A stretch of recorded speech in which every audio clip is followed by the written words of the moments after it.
Hi, everybody. Welcome along to Percussion Discussion episode 49. I hope you're all well out there. Please do us a favor and check out our social media. You can find us on Facebook, Instagram, Twitter, and of course, our YouTube channel. I'd be very grateful if you could subscribe to that. This way, you won't miss any of the forthcoming episodes that we've got. And we've got some really great ones coming up too.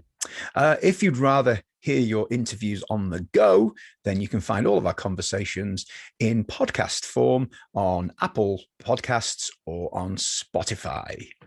Anyway, on to today's guest. He is a drummer, but he's not known for being a drummer. He has been one of the biggest industry professionals for the last 30 years. Started off his career working for Simmons, then on to Drum Workshop. And then he spent, I think, close to 27 years ending up as the vice president of Zildjian cymbals. He's got an amazing story to tell. He's got some very, very famous friends who are drummers. A real pleasure to introduce the lovely man that is Mr. John DeChristopher. For asking me. I'm happy to be here with you today. Well, it's great to finally talk to you. And first of all, we go any further, we have to talk about the T-shirt. It's so true, isn't it? Not everybody can wear that T-shirt. I hope whoever sees this realizes it's all sort of tongue in cheek and, being a little cute with it. But a friend of mine named Mike Trickett here in the Boston area makes custom T-shirts, and he sent this to me. He'd been watching my live from my drum room show for the past year and had been sending me these little T-shirts every now and again, and then this one showed up, and I thought, well, this is pretty cool. So, very cool. And for those listening on the podcast, that doesn't make a lot of sense, but just for everybody who is listening on a podcast, it says you. I know a famous drummer. Me. That's cool. I know all of them. So there we go. So now hopefully you'll understand what I'm getting at. So right. I forgot. That's right. It's a podcast. Well, it's YouTube and a podcast, so it's a happy mix of both. So yeah, hopefully that's sorted that out. So look, John, thanks again. It's great to see you. Now, obviously, it's a bit of a strange time, but you've kind of flourished in the last 12 months. You've been doing live from your palatial drum room there. You've had some amazing guests on, haven't you? Yeah. Oh, thanks, Matty. Yeah, it's been fun, and it was a sort of happy accident the way it happened, and I don't know, maybe it's a similar thing in your situation to some degree anyway. I think a lot of us were looking for something to do, first of all, when it looked like we weren't going to be out playing gigs or doing much of anything for a while. I started looking at ways of staying connected with some of my drummer friends, and I thought, well, this could be an interesting or fun thing to try, and I just kind of took it a step at a time. I'll be honest, I when I first started, I really didn't know what I was doing. I was trying to I was making it up as I went along, so to speak, and it's all kind of, as you flourished is a kind word. I'd say it's evolved, if nothing else, but it seems to be growing and getting better, so that's good. It does. I mean, firstly, the guests that you get are of the highest caliber, and I mean, I know we'll be a little bit out of sync here, but obviously this will be coming out a few weeks' time. But I watched the one with of course your good friend Steve Gadd a couple of days ago, and it was fabulous. And the amount of people you're getting watching, but not just the amount of people, but the quality drummers, other stellar drummers from around the world who tune in. I mean, that says a lot about you and your guests, I think. Well, yeah, thank you. That's been a big surprise, honestly. Like the number of people that watch, and it's great when when we're, and I'm not always able to look and see because I do it through Zoom as you do, and then it's streamed to Facebook, and I can usually see the questions or comments from people on Facebook, but I'm trying to, I need a producer, someone who can actually read the questions while I'm focusing my attention on the guest, the artist. And but when I see like Dave Maddox is watching, or Steve White, or yourself, or Ian Palmer, or the other day, this legendary engineer Jay Messina was commenting, who worked with Steve and Rick Murata and a whole bunch of on the New York scene, like worked with everybody. And we spoke on the phone today, and we're going to do something in the future, hopefully not too far down the line, where we're going to talk about, from an engineer's standpoint, tuning drums and drum sounds, and have Steve come on with me. And Yeah. Steve doesn't know this yet, but he's going to be back on the show, and Rick Murata, and maybe like Chris Parker and some other guys that Yeah.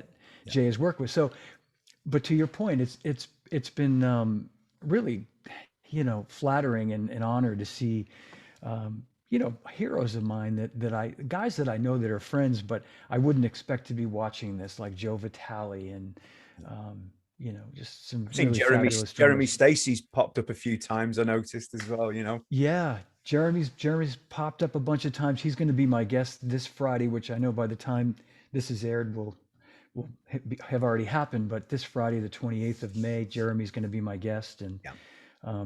yeah, and people of that caliber, which is just fantastic. It's Charlie great. Drayton, yeah.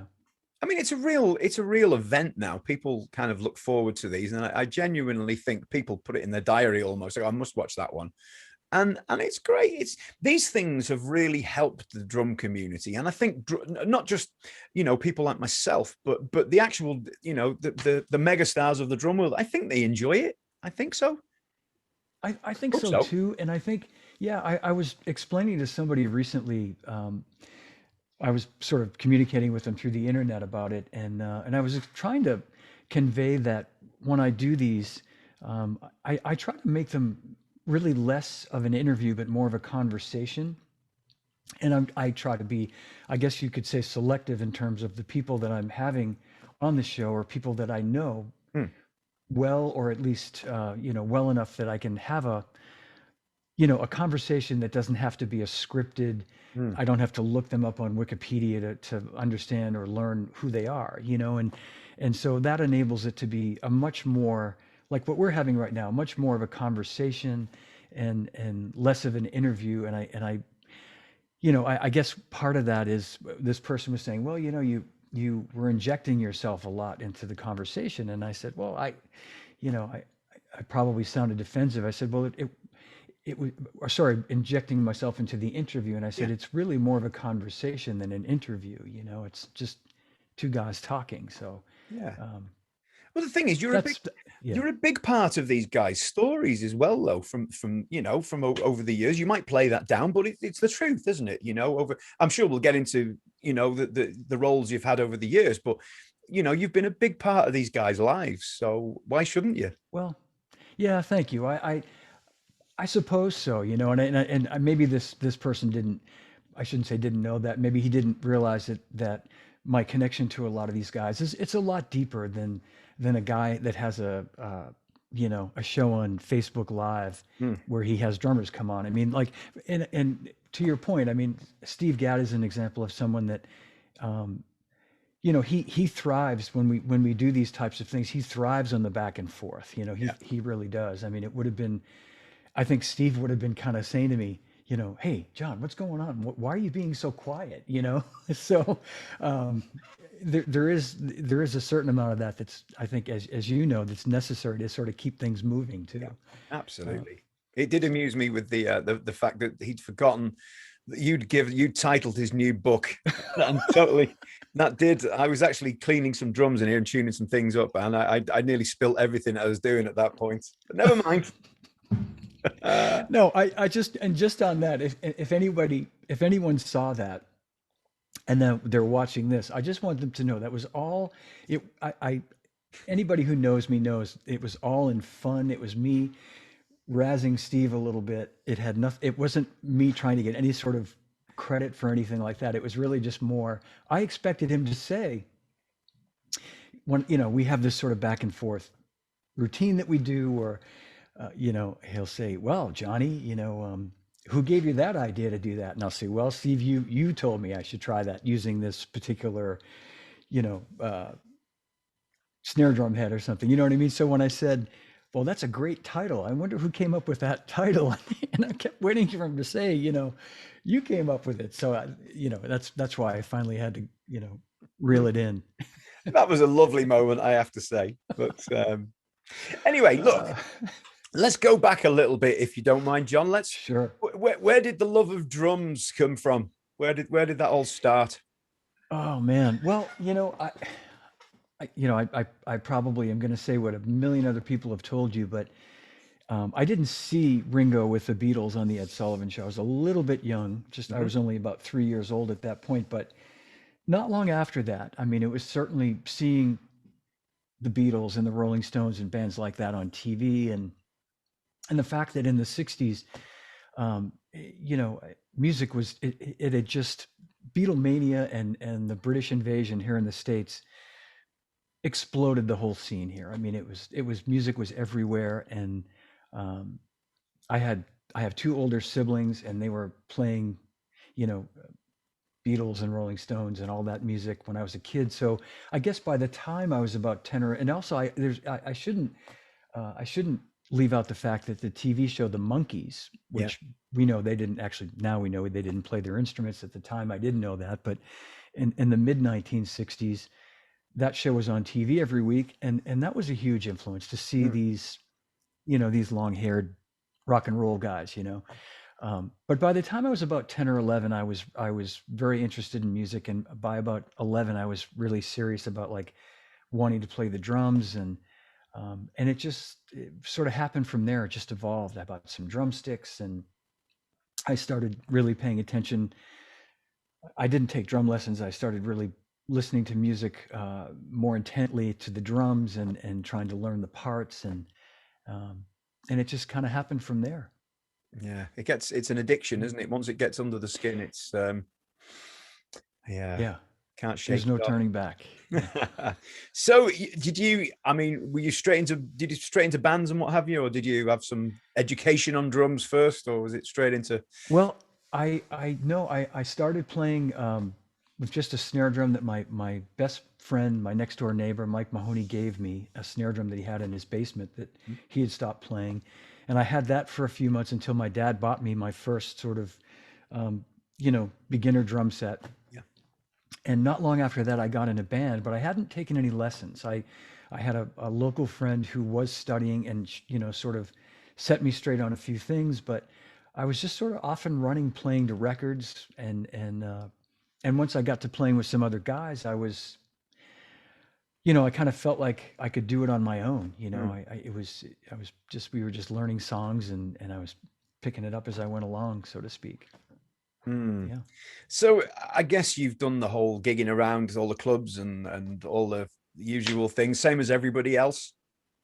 Yeah, yeah. I mean, that was as a teenager, I discovered like probably like so many other people, the first time I played a gig, I think I was 13 years old, and I thought, there's nothing else I want to do. I mean, this is exactly this is what I'm going to do. I'm going to do whatever it takes to do this for a job for the rest of my life, and from that band, I joined a better band that when I was about 14 or 15, and that band stayed together into my almost mid 20s Wow, in that's various, yeah. yeah, incarnations, and, a couple of people coming and going, but myself and a couple other band members were the nucleus of the band that stayed together. And so we played the club scene. We started writing our own music. We got very serious at a point, and then like a lot of bands, it just sort of ran its course, Mm. by the time we got to that point. And by that time, to be honest with you, Maddie, I was kind of done living in Boston at that point, and I thought maybe I need to move to Los Angeles to try to pursue, um, take it to another level of meeting some other players that I could. I didn't think I could pursue it any further in Boston, and take it to the level of being a pro drummer that I wanted to be. So, Sure. So yeah. when you moved to LA, was there any idea that you might head down a slightly different path musically, as in working for these companies you worked for? Was that in the back of your mind or not? It wasn't, well, it was in the back of my mind only from the standpoint, and I did leave that part out, and I left a couple of chunks out just to not belabor the whole thing, but I decided to forego going to college right after high school, taking a gap year, and I took a job at a music store in Boston, a big music store. And through that, I met a lot of great drummers and musicians and industry people. Mhm. I met the people at Zildjian that I ended up working for years later. I met my future father-in-law, Vic Firth. I met my one of my future bosses, Glenn Thomas, who at that time was running Simmons in the U.S. Yeah. Simmons Drums, that is, and this was 1982. And I'll just fast forward to the point where I decided to move to LA. I had been in touch with Glenn Thomas, and he was based out in Los Angeles. And I said, I'm thinking of moving out there, and I don't want to just come out and think I'm going to be the next, Jeff Beccaro or Vinnie Colaiuta. Is there a job maybe that I could have while I'm, do you have any openings or any opportunities? And the long and short of it is we sort of went back and forth a couple of times, and he said, look, I'm business is growing, you're a good guy, and we need some good people. So if you come out here, I'll have a job for you. Mm-hmm. So yeah, I went out there basically with the idea that I'd have a platform, a way to land when I got there, basically, and not have to just deplete my savings trying to go on auditions or, looking for a band to play with. And what ended up happening was after I got out there, I got the job with Simmons. I liked it a lot. I got to know some great people. A very good friend of mine who I'm still close with is from Swansea, in fact, Okay. Rob Davenport. Right. And he always used to like to, when I first met him, he used to say to me, I'm not English, I'm Welsh. So Yeah, we tend to do that. yes, he'd make that distinction. So I've learned that, but this was 1985, and the electronic drum thing was really, really happening and booming. And so I worked there at Simmons, and kind of over the course of about, gosh, I don't know, 6 months to a year, the through going out and playing with different people and seeing what that scene really was like out there, as big and as robust as the scene was, it was no different from being in Boston in terms of, well, I shouldn't say no different. It was just a lot bigger. There were just that many more people out there trying to do the same thing, I guess I should say. And I realized that I had an opportunity, if I really wanted to be serious about it, to pursue the industry side of it, the business side, which I did, thankfully. So what role did you have at Simmons then? Were you in sales, or was it artist relations, or? So when I got there, Glenn, basically true to his word, he said, what he said to me before I came out was, I'll find something for you. And he did. My first few days there, he was moving me into different places just to give me something to do and to fill some gaps. I'd be answering the phone, almost like a technical support person, because I was playing an SDS-7 at the time. Okay. So you knew it. I knew the product. Yeah, I knew the product well, and it was a pretty sophisticated machine back then. So I could, talk somebody off the ledge, so to speak, if they were having a problem with their SDS-7. And then he moved me into like an artist relations role for a while, and that was really cool to meet. I was 24 years old, and I'm meeting Terry Bozzio and Vinnie Colaiuta and John Robinson and Danny Serafin and all these guys. I mean, it was just amazing. Within the first couple of weeks of being there. But my background was in sales. I mean, I'd come from managing a drum department in a big music store, and eventually Glenn said, I have an opening here, and this is really where you should be. You'll make more money, and it'll be better for you. It'll be better for me. So that's what I ended up doing eventually, being like a regional sales manager. Yeah. It's hard to believe all those great names, we're using Simmons back in the day, because now when you look at Simmons, they look so dated, don't they? But it's the same as everything. Things move on, don't they? And I don't know. Yeah. I was going to say they were it at that time, and I was equally as kind of surprised, I guess you could say, that's like everybody that I knew that was a major player in town in Los Angeles had one of these things. And Glenn had told me this, and not that I didn't believe him, but I think what happened was, and I think history shows this, that sound became so integral to making records and jingles and movies and TV shows that, it was almost like Jim Keltner bought one, so JR had to have one, or JR got one, so this guy had to have one. Yeah. Everybody felt they had to have one of these to get work, because if you got called by a producer, you either had to rent one to take to the session, or say, yeah, I've got all this stuff and I'll bring it. And Yeah. and guys would show up with racks of gear. And when that all I'll just say, it's sort of a joke in the with a lot of those guys now, that when that finally, I had Eddie Bayers Jr. on my show a few weeks ago, and he's Yeah. the big guy in Nashville, and it was the same thing happening there. And he said, I used to show up with a refrigerator. And when that all finally went away, when all the producers and artists started kind of going back to maybe just triggering some sounds, but acoustic drums and Pro Tools and all that, they were all really happy to just be rid of using that much electronic gear, Yeah. because it was a big deal. And I guess this must have been a time when Roland was starting to bring out some of their product as well, and I guess that had an impact on Simmons at the time. It must have done, I suppose. It absolutely did, yeah. So it was about a year later, '86, that I think it was probably that Summer NAMM show in 1986 that Roland introduced their electronic kit, as did Yamaha. Yeah. And that definitely started to affect our business at Simmons in the U.S. And they were a little bit ahead of the curve, so to speak, in terms of the pad, the feel of the pad. Simmons was still dealing with the stigma of having the pads were softer, they were rubber, but they were still not as sensitive, and responsive as what Roland had managed to come up with, and even Yamaha. So yeah. So, and plus, I think both of those companies were major players with their footprint in music stores. They could go into a major retailer and say, we want you to take this many of our drum kits if you want to continue selling Yamaha DX7s or Roland whatever keyboard. So Sure. Yeah, I can understand that. they use that sort of muscle.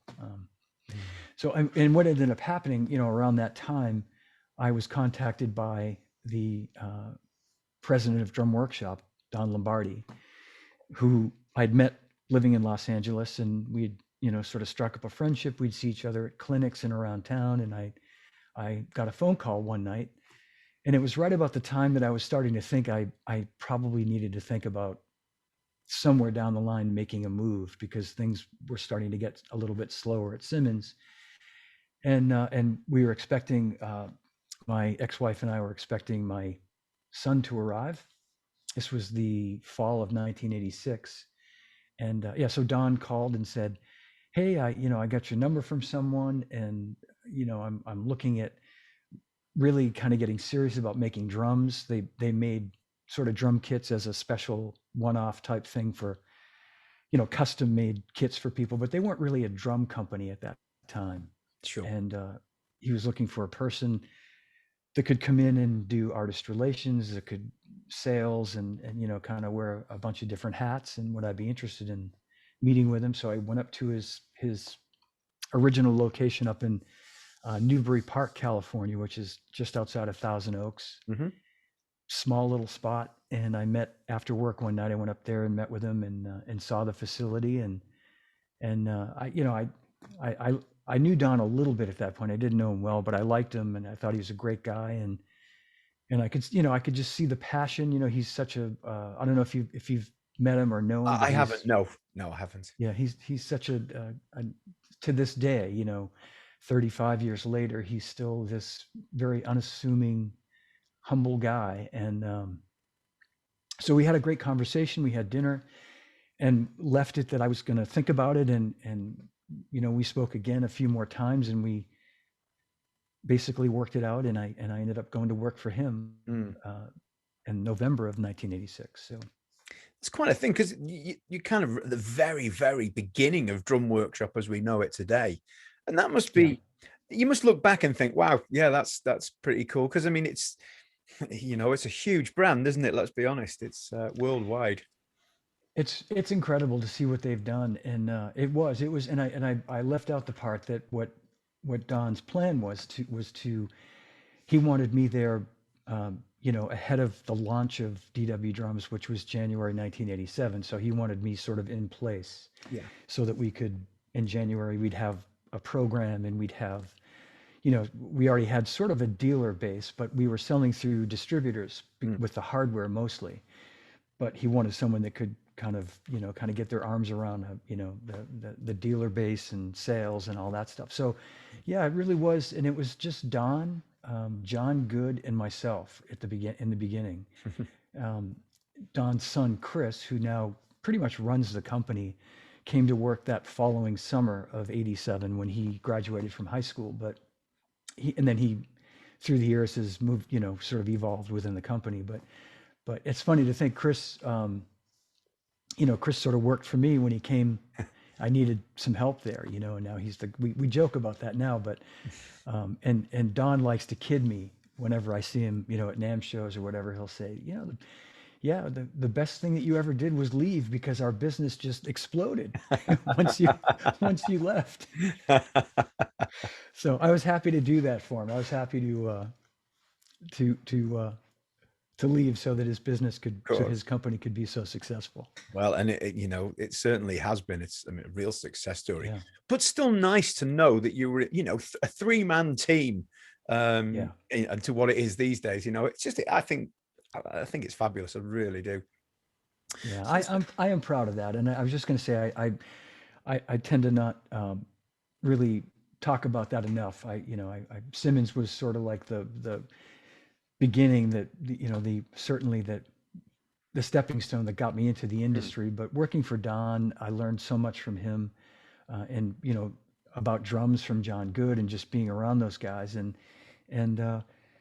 just to see what we did in that time that I was there, and then I left there in '89, and then it wasn't right after, but certainly within a couple of years with the alternative scene being what it was in the early '90s. It really, to see what they did with that company and the success they've had, I'm so happy for them. Absolutely. And the Yeah. great drums, nobody, everyone has their favorite drum kits, but there's no arguing with the quality of Drum Workshop. Yeah. There really isn't. Absolutely. Hardware, the pedals speak for themselves. The fact that guys will endorse other brands, but insist on having the Drum Workshop pedals, that speaks volumes, doesn't it? It really does. It absolutely does. Yeah. Yeah. So then we move on to Zildjian. How did that one come about? Well, it was a similar thing. In that I'd moved from LA back to Boston at the end of 1988. My son was 18 months old at that point, and we were just looking to be back in our sort of home base where our families were, and it was a tough decision to leave LA, but it was the right decision at that time to having been there almost 4 years, to just come back east. And Don and I had worked out a situation where I was going to be his East Coast office, basically. I'd work out of my house. Living in Boston, I could travel to New York within a few hours and sort of cover this area that I couldn't do from California. It allowed me to be an independent sales rep, so I could still sell DW, but I could sell other lines that didn't conflict, and it was going to be better financially for me. So win-win all the way around, and as well as artist relations. Now we had a presence on the East Coast, so if a DW endorser came through town, I could go and see them and do the things I was doing in LA. So anyway, long story short is I'm back in Los Angeles for the NAMM show in January of 1989, out there for DW, working the DW booth, and I happened to stop by the Zildjian booth to say hello to some folks that I knew there, and a man named Colin Schofield, who I knew, who I'd met when he worked for Zildjian in LA a few years before that, was now in Boston as the marketing guy. So we're chatting, and he said, "I hear you're back in Boston now." I said, "Yeah, yeah." So I'm talking about it, and he said, "Well, do you have a resume?" And I said, "Sure." And he said, "We're thinking of expanding, and your name's come up, and we might be interested in would you be interested in talking with us about it?" And I said, "Well, sure. What exactly is it?" And he said, "Well, I'd rather save that for when you come down and talk with us." So I said, "Sure." So long story short is I got a call at some point. I went down and met with him and some other folks at Zildjian a few weeks later. And I found out at that time that Lenny DiMuzio, who was the longtime artist relations director, uh, very, very good friend of mine who I knew, way back from the 80s, was moving into education. And they were looking to find someone to come in and sort of, that could kind of walk into that position, that had experience Yeah. doing artist relations, that was known by a lot of the drummers and that sort of thing. And my name had been a name they had, sort of tossed around, I guess. And so I found that out when I got there, and I was interested, but at the same time, I said, well, what I'm doing with DW is sales, and I'm getting paid by commission, and it's starting to happen now. And by now it was 1989. The drums have been out a couple of years. I was going down to Manny's and Sam Ash in New York every month, and writing orders, and we were starting to sign some big artists to DW. So what we'd been working at for so long now was we were starting to see the benefits, and I don't know, I looked at it like, this is great. It's Zildjian. It's right in my backyard. Well, I was going to say, John, if you don't mind me asking, at this point, yeah, sure. how did it feel to be asked by one of the big, I don't know, it's controversial, but one of the biggest companies in music, in musical instruments? I mean, it's a huge compliment, isn't it, to start off with, to Absolutely. knowing that you're the one they want. I mean, how did that feel? Was that, it was I don't know, did you think about that each side of it even, or was it just a... I did, sure, yeah, I did. I did. It was a big. I don't know that at the time it sunk into my thick skull enough for me to know that it was a really great honor to be considered. I was more kind of. I was more sort of conflicted with what, the whole situation, and that Yeah. I was trying to say, like, or not trying to say, but I was thinking, like, geez, if you offered me a job as the sales guy, I'd jump on it, but that wasn't what it was. And as much as I enjoyed artist relations, doing it for DW, I knew that I felt in my mind, there's a limit to what my potential is going to be doing that job versus being a sales guy. And at that point, I'm in my late 20s. We had found out that my daughter, we were expecting my daughter, who was born later that year in September of 1989. So had one small child and one on the way. And so I'm thinking about all that stuff, and getting ready to buy a house. And so I'm trying to be responsible. And, but at the same time, I certainly didn't overlook the fact or diminish the fact that it was the Zildjian company, a big company, and a solid company that was going to be around for a while. So I took that with me, and I went home and thought about it some more. And over the course of the next, I don't know what it was, Maddie, it could have been, it's so long ago now, but with sometime within a week or two, I suppose, I got another phone call from someone from a company called HSS, which was the distributor for Sabian in the US at that time. And HSS stood for Hohner, Soner, Sabian. Okay. And they were based, down in Virginia. And the sales manager's name was Bob Cotton. And so anyway, they were looking for a sales rep for the entire Northeast. Yeah.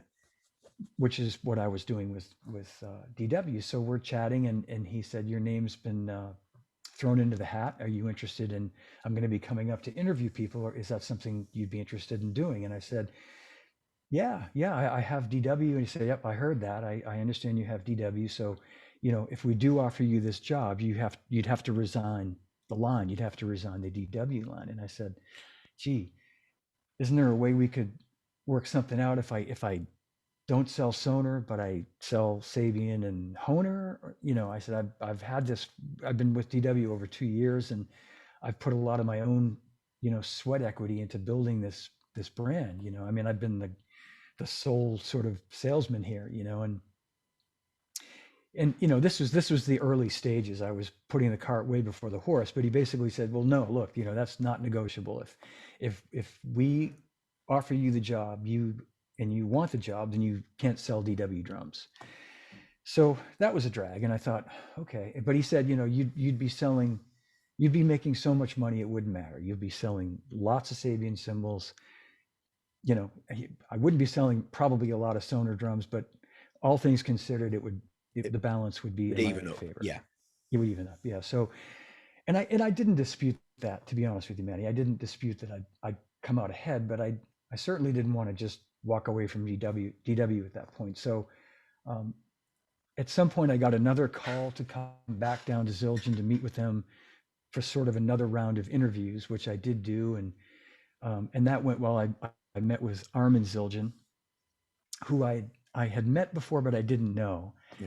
But this time we were in a room together with some other folks, and we got along great. And I think he liked me and basically told Craigie Zildjian to hire me and give me whatever I wanted. So it was a pretty funny moment, but I was still sort of in contact with Bob Cotton from HSS, and they hadn't offered me the job yet. We were still at Zildjian. We were still trying to work out the money. What they were offering at that point wasn't going to do it for me, and that was a bummer, because then I had gotten to the point where, I did want to work there. I did feel like, okay, this really could be great for me. I really like what I see there. I like the people there.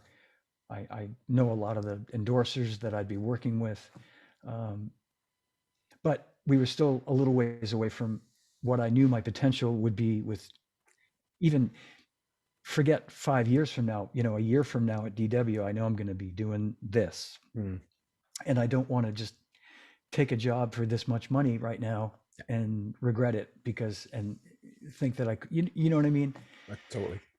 Yeah. And I remember talking with my dad about it, and this guy named Joe McSweeney, who at that time owned Eames Drums, and only a couple of people that I'd sort of confided in at that point. And I remember Joe McSweeney saying to me, well, that's what we call having a good problem. Yes. If you've got these two.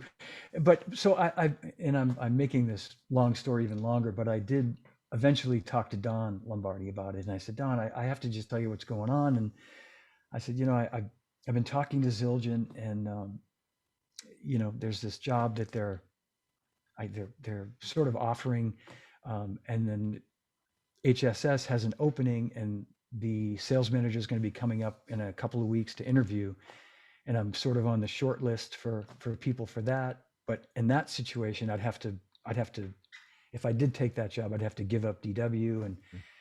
And Don said to me, I said, I just don't want to leave you hanging if I take either one of these two situations. And he said, I'll call the guy at HSS if you want, and I'll tell him I'm fine with you selling Sonar and DW. That I don't have a problem with. I don't see the two lines conflicting. They're we have different our philosophies and kind of how we brand our drums. So I don't have a problem with that. But in reality, I mean, any two drum brands are going to be competing, of course, especially when they're high end like that. If DW was a low end drum, or if Sonar was a low end drum, that'd be one thing. But I understood that the HSS guys felt that I couldn't give my full attention to Sonar if I was selling DW, and that's reasonable. But Don basically said to me, don't, whatever you decide to do, if either of these two things don't work out, I still want you to be my guy. So yeah, I knew that I had that. That's a safety blanket, isn't it? That's fantastic. Yeah, it really was. It really was. And that put my mind at ease. I just felt like, I was really beating myself up thinking, what am I going to do here? And, I got to the point where I really did want that Zildjian job. Because I saw that there was more potential for me to grow as a person within that job, more than I thought initially. But, and I don't want to say it was all about the money, but I was thinking, with two kids, and, I want to do the right thing for me too. Yes. So we did finally come to terms with everything, and and I did take the job with Zildjian, and then I made the call to HSS and told them that I was taking this job, and then I wouldn't be available for the interview when the guy came up. So um, that's how all that worked out, and I felt like it was the best scenario in terms of how I was able to transition. Um, Leaving DW, I didn't leave Don hanging. I gave him enough time Yeah. to find someone else, and So you haven't burnt any cover that. bridges, have you? I've tried not to. Yeah, Mm. I've certainly tried not to. Yeah, definitely the best ways. So, Yeah. so you're in Zildjian now, and how was that for it? What was your initial role there then? Did you say it was So artist relations? it was artist relations. Yeah, Yeah. my first day in the job, I remember walking in there and basically, the old saying, "Hit the ground running." I remember, um, sort of reporting for work, getting I had a nice little office in the main lobby area, and and I think the phone rang.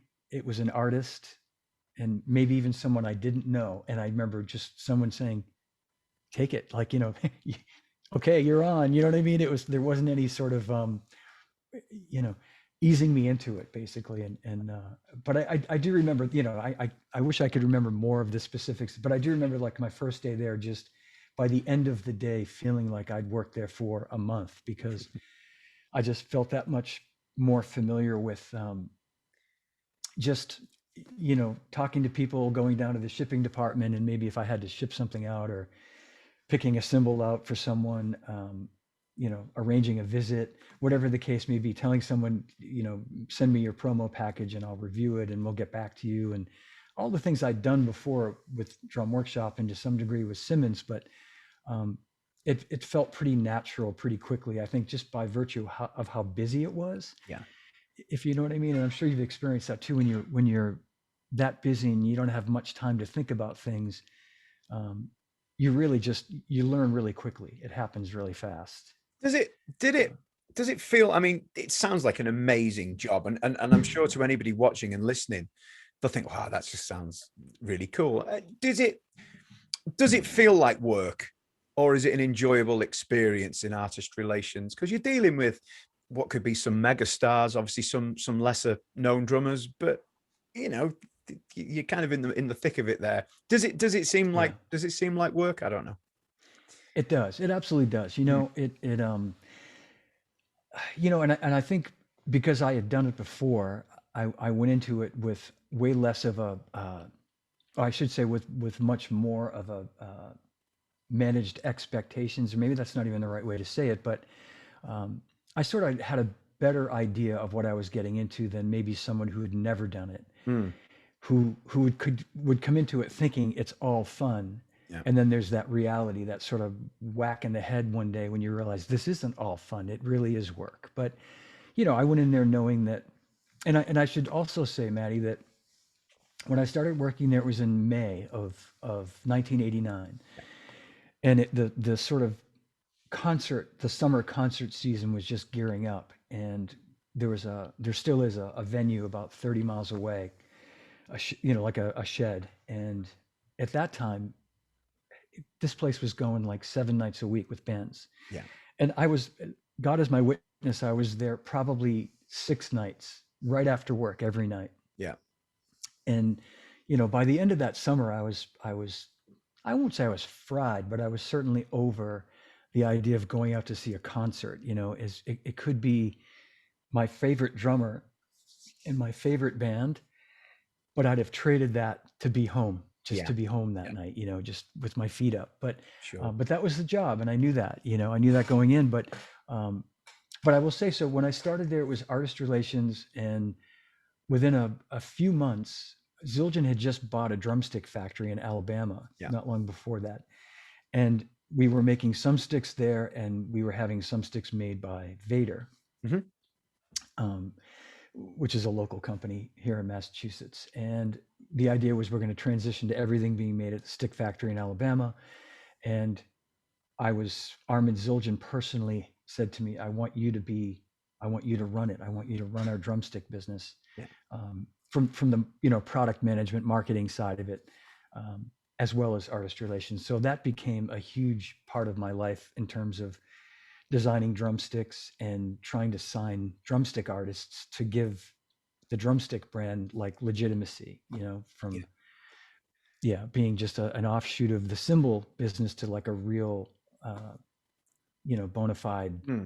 drumstick brand. So And um, would if you sign an artist for drumsticks, would he have to be a Zildjian cymbal endorsee as well at that point?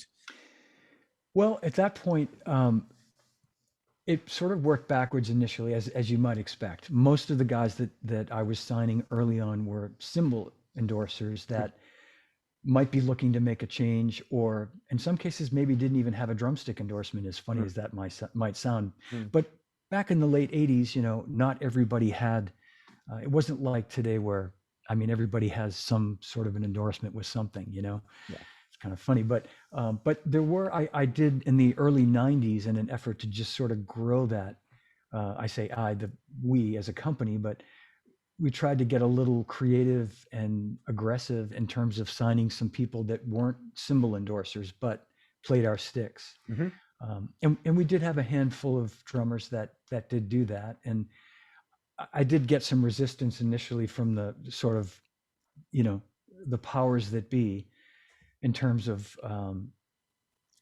you know, how's it going to look if they don't play our cymbals but they play our sticks? And my Yeah. answer to that was, it doesn't make the cymbals look inferior if Bob Smith plays our sticks but plays another brand of cymbals. It just means that he's had this, whatever, he has a preference for that brand of cymbals, and maybe he's played those cymbals for 30 years, but he likes our sticks. It was a glass half empty attitude, and that Yeah. was what I would say in these meetings. Like, look at the glass being half full. It means that instead of playing one of our competitors' sticks, he's playing our sticks. So don't look at it like. But there was always, I have to say, there was always this some level of pressure, not from Armin, but from maybe the CEO of the company, or, like a bean counter type person that would be, you really should get that guy to play our cymbals too. It's like, you know what? He knows that if he wants to, or she knows that if she wants to, it's there, but they don't want to. So just move on, Yeah. I'm fine with it. Um, Oh, I'll just say there was a really popular band in the 90s. I don't know if they were popular in the UK, called the Gin Blossoms. And vaguely remember them. Yes. yeah, they had a string of hit songs from the early 90s into the late 90s. And the drummer is a guy named Philip Rhodes, really good guy and a really good drummer. And he played Paiste cymbals. Mhm. And he used to buy our 3A drumsticks, nylon tip 3A sticks. And a friend of mine that used to do lights for my band back in the 80s, here in Boston, who went on to be his name's Greg Klassen, went on to be a, pro lighting director for Extreme, Gin Blossoms, Cheap Right. Trick. He's now the tour manager for Johnny Lang. But Right. but Greg one day called me and said, you know the band, the Gin Blossoms? I said, oh yeah, I love those guys. He said, well, the drummer loves your sticks, and but he doesn't play Zildjian, but would you ever consider him, as an endorser? And I said, well, sure, have him call me. And we became friends, and we're still friends today. And, but that's an example of someone who played our sticks, but didn't play our cymbals, and Sure. it's Sure. fine. Yeah.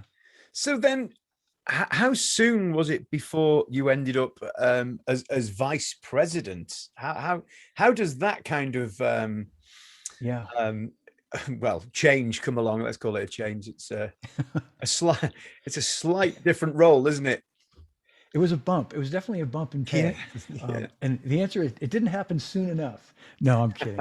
Um, so I was promoted from artist relations manager East Coast. I had a counterpart on the West Coast, a guy named Mike Morse, who he ended up moving into a different position in the company. But basically, I was promoted to director of artist relations. So I had the responsibility of the whole endorsement program under me.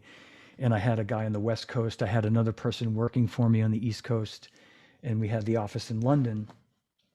And that happened in 1993, 92 or 3, a few years into being at Zildjian. I was promoted to that. And that, I'm glad you asked that question because I would have sort of skipped past it. And that was that was I guess you could say, a way for me to realize that I had made not that I ever doubted I didn't make the right decision, but when that happened, I didn't expect it. I didn't expect to be kicked up another level. And I realized this really was the best thing for me to do because there is growth for me here. I've been moved up to another, certainly a more senior level. I'm responsible for the entire department now in the program. And, not just the financial side of it, but just the responsibility side of it. Sure. And I was still doing drumsticks, and we were seeing the benefits of that business growing. So all those questions that I had when I first considered it were answered now that this was really the right thing to do, and I was feeling those rewards of all those things happening. And sometime later, in the late '90s, early 2000s, I was approached by Craigie Zildjian, the owner of the company now. I think Armin was still alive, but basically, that we see the potential for you to be promoted to vice president, and I think I was still not having to prove myself, but I think they just wanted to see how I managed the program and what we did and how things went. Yeah. And things like, we did this tribute to Steve Gadd at Berkeley that was my sole responsibility to put together. That was in 2003, and I think that's when it happened, when they recognized that I should be promoted and sort of create this position, and then have a few other people underneath me doing more of the day-to-day stuff. Yeah. So what if this is, I don't know if you're able to answer this or not, what was the average day like as vice president of Zildjian Cymbals? Because obviously mere mortals like myself, we have no idea.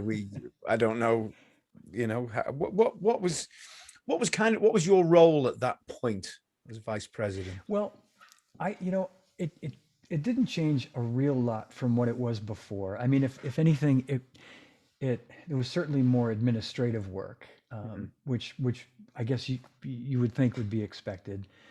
I already had when you run a department and you have, at that point, I'm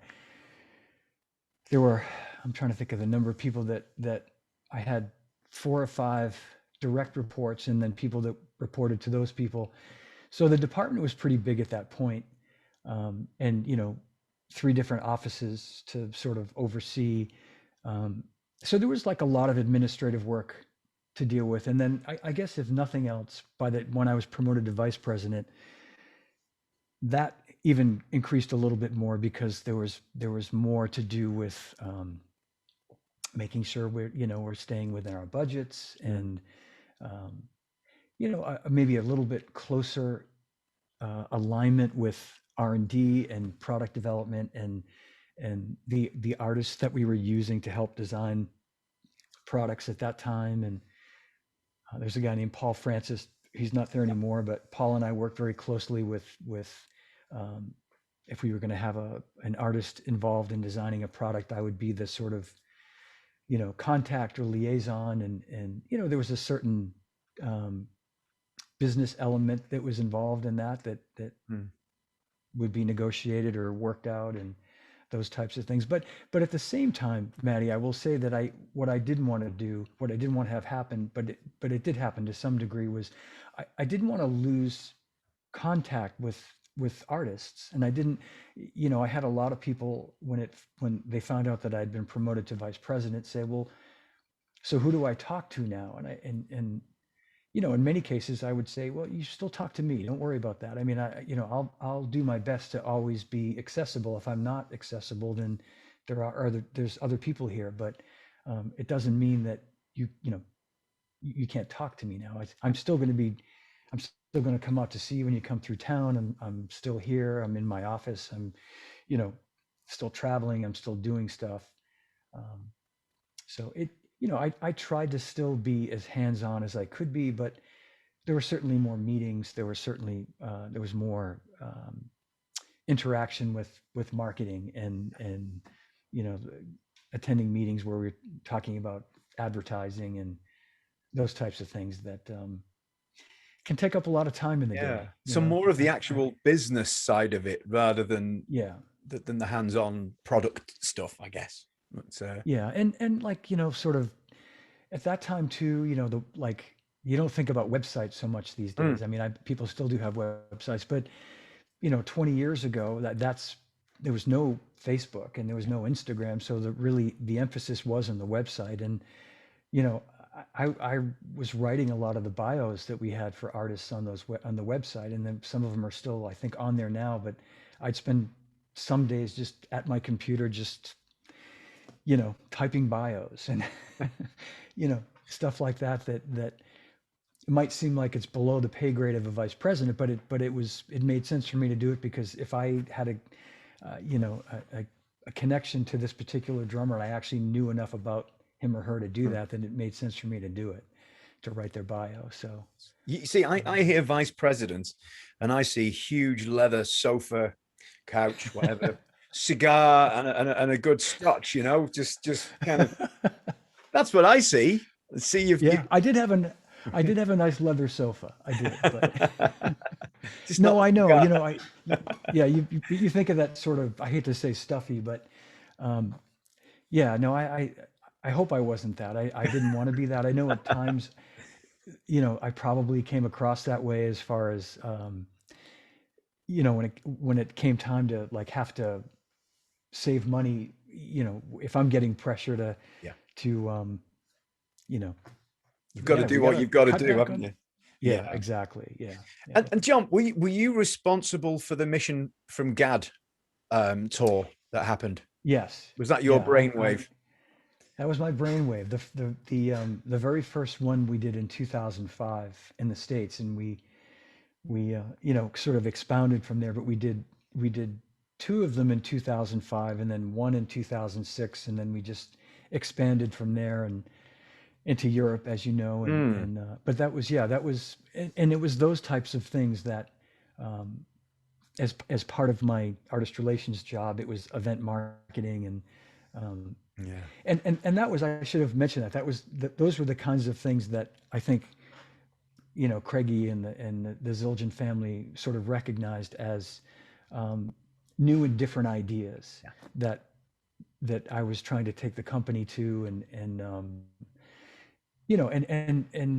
they felt that should be rewarded and recognized for, which I appreciated. I'll say this: I never expected that. I certainly never expected to be promoted to that level and with the job artist relations, Mm. because I just, it's an important job for sure. It certainly was in those days, and um, but it was a huge honor. I remember thinking, wow, this is pretty big. This is I would have never expected it. So Yeah. It's incredible. I mean, the people you've affected over the years is phenomenal, isn't it? And I mean that in a positive way, of course. The friends you've made along the way. Nobody has a bad word for you that I've ever spoken to, anyway. Yet, I'm good. sure. I'm sure I won't find anybody who has a bad word. But and so now, I guess you just kind of relax in a little bit more, and I know you look Yeah, after a few drummers. You manage a few guys. Some yeah. you may have heard here and there. How does that work? Does that just you just kind of look after their book for them? Well, it's certainly the past year has been really quiet in that Mm, regard, but it started with Steve Gadd mm, in 2000. Boy, I can't believe 2014. right.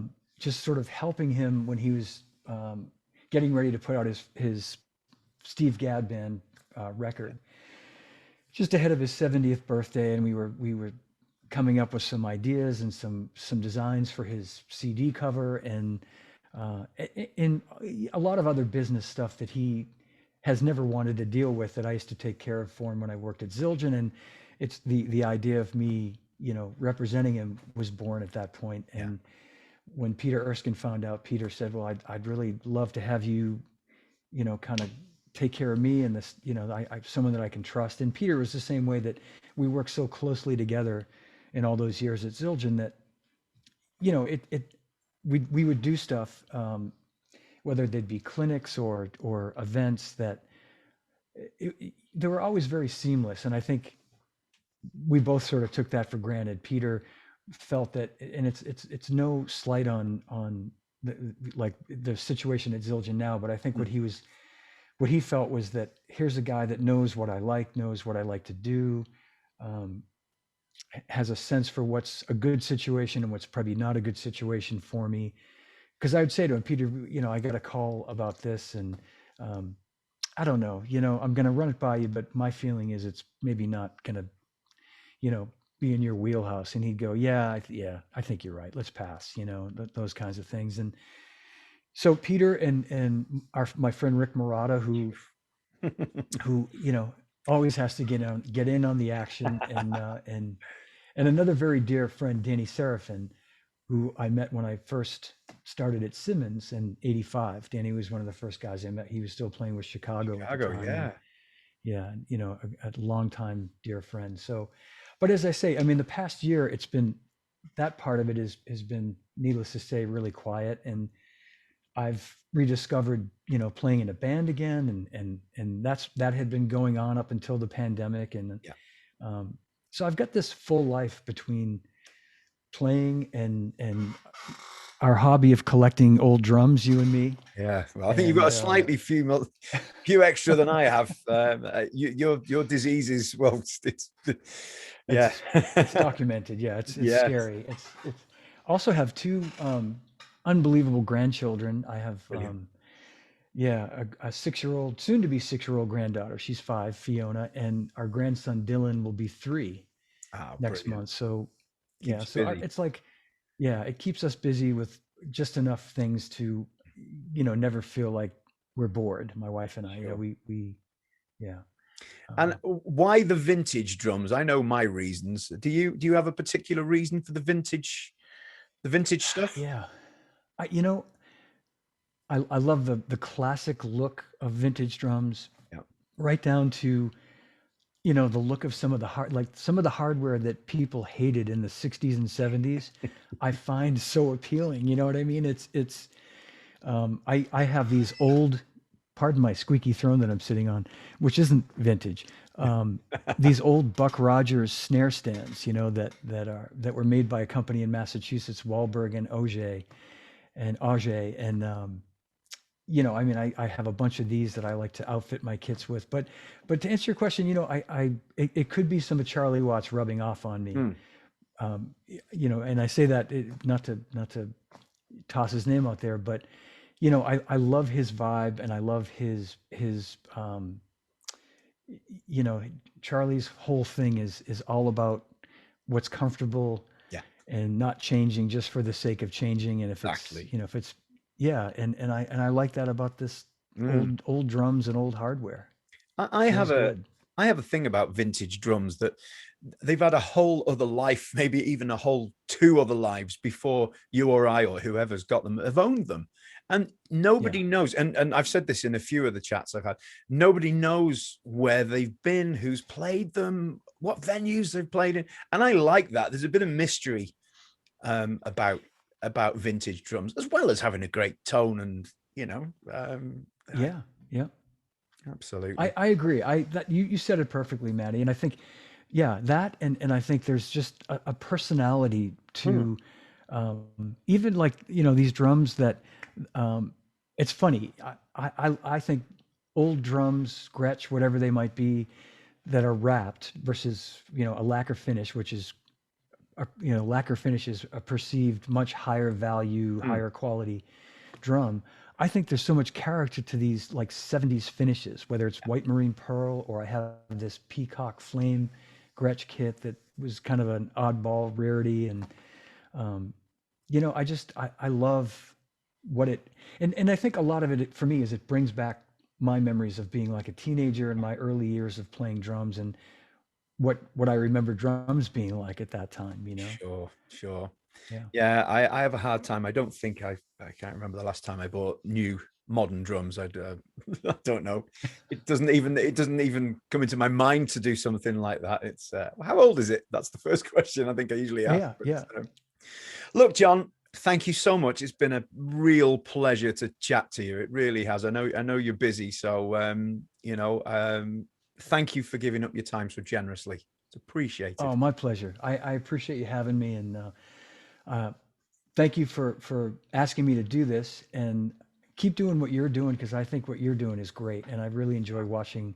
Thank you very much. You're right. Your YouTube shows are fantastic. Yeah, well, I think all yours are on YouTube as well, aren't they? So people can check those. They are. Yeah, it's live from my drum room. Yeah. If anybody's looking for it. Yeah. In case you haven't seen it, you've been living under a rock for the last 6 months, then shame on you.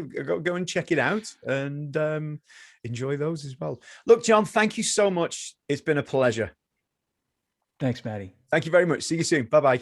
See you soon. Bye-bye. Awesome.